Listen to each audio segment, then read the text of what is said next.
Il n'y a personne qui n'a pas été heureux. Tout le monde a été heureux.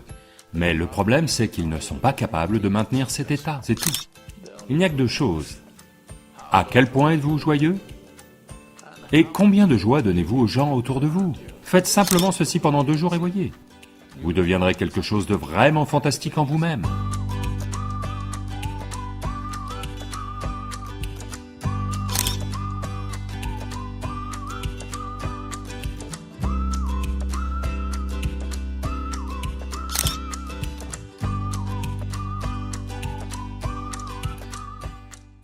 Qu'est-ce que le bien-être? Quand vous sentez-vous vraiment bien dans votre vie? Quand vous sentez-vous vraiment bien? Quand vous êtes très heureux, vous êtes bien. Même si vous êtes malade, vous allez quand même bien, n'est-ce pas? Même si le diagnostic médical c'est que vous êtes malade, vous êtes très heureux en ce moment, vous vous sentez bien, n'est-ce pas? Donc fondamentalement, le bien-être est un certain niveau de joie, une certaine exubérance de la vie. Qu'est-ce que le bonheur? Nous pouvons dire que le bonheur est ceci, cela, mais en termes de vie, vos énergies vitales sont un peu plus exubérantes que d'habitude. La dépression signifie que vos énergies vitales sont devenues très basses et moroses. Le bonheur signifie que vos énergies vitales sont exubérantes.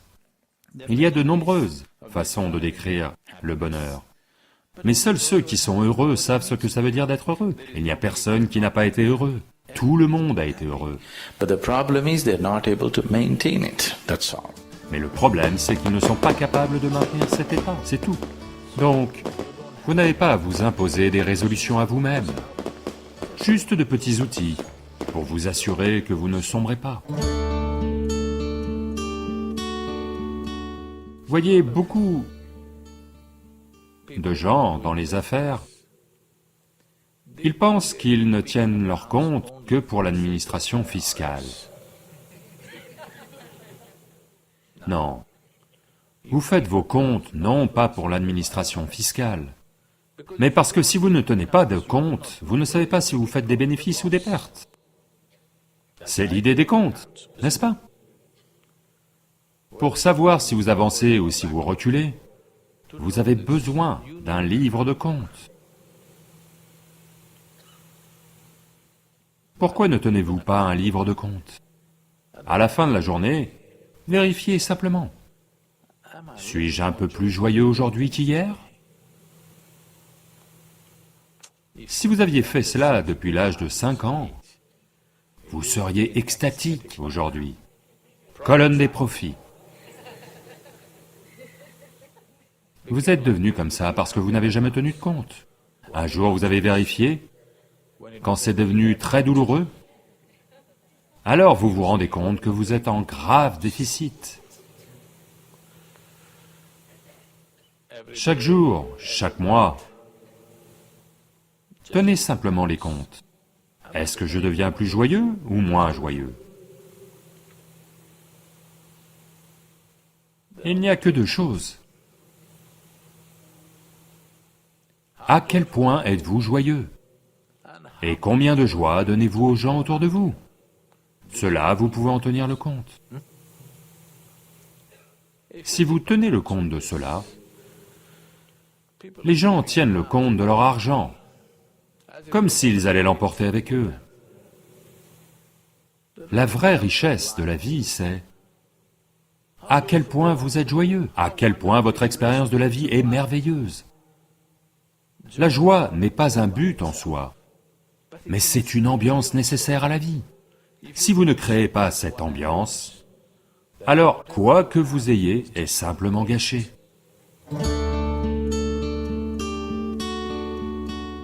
Demain matin, si vous vous réveillez...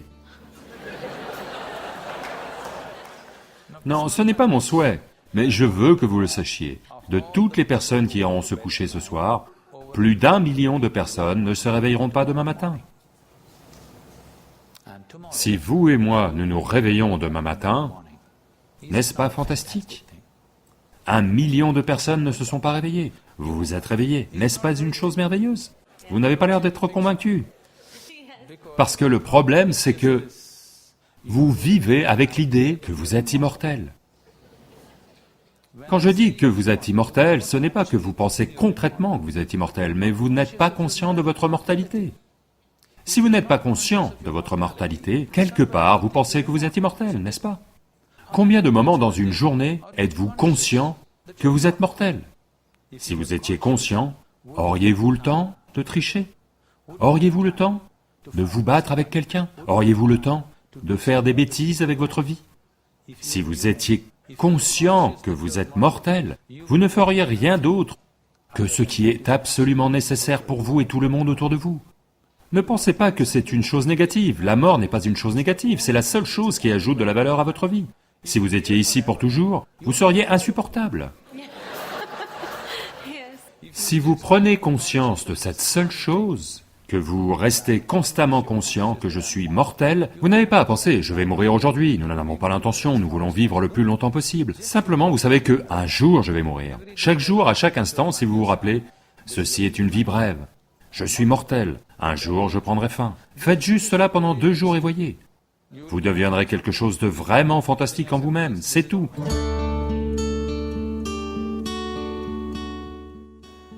C'est l'essence même du yoga. Le premier enseignement à avoir été énoncé, c'est que c'est votre karma, c'est-à-dire que c'est vous qui en êtes l'auteur.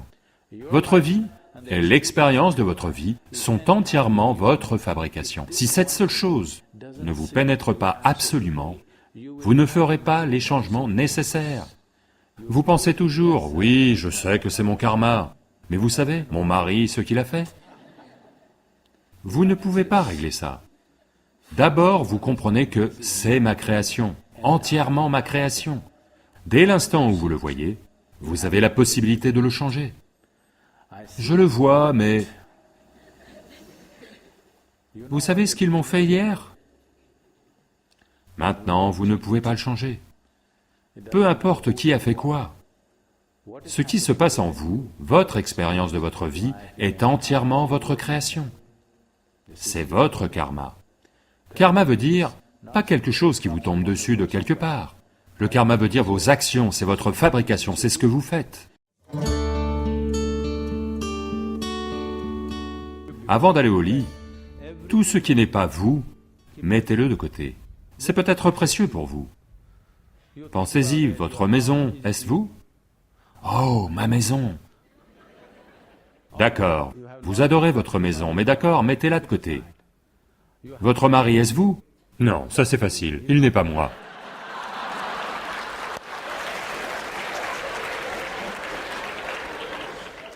Mes enfants?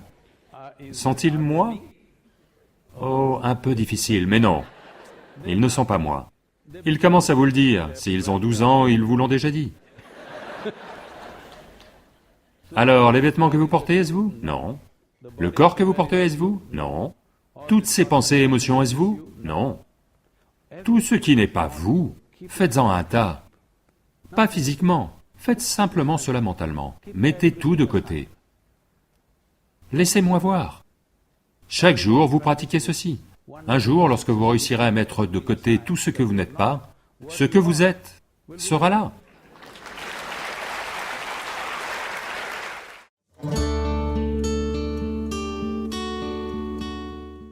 Ce que vous appelez amour est fondamentalement la douceur de vos émotions. Vous êtes assis là, vous pourriez ressentir de l'amour pour quelqu'un qui n'est même pas là. Donc ça n'a rien à voir avec personne. C'est juste la douceur de vos émotions. Maintenant, votre histoire d'amour, votre capacité à aimer, est-elle en démarrage automatique ou en démarrage assisté? Vous pouvez utiliser une autre personne pour stimuler cela en vous, ou vous pouvez être en démarrage automatique.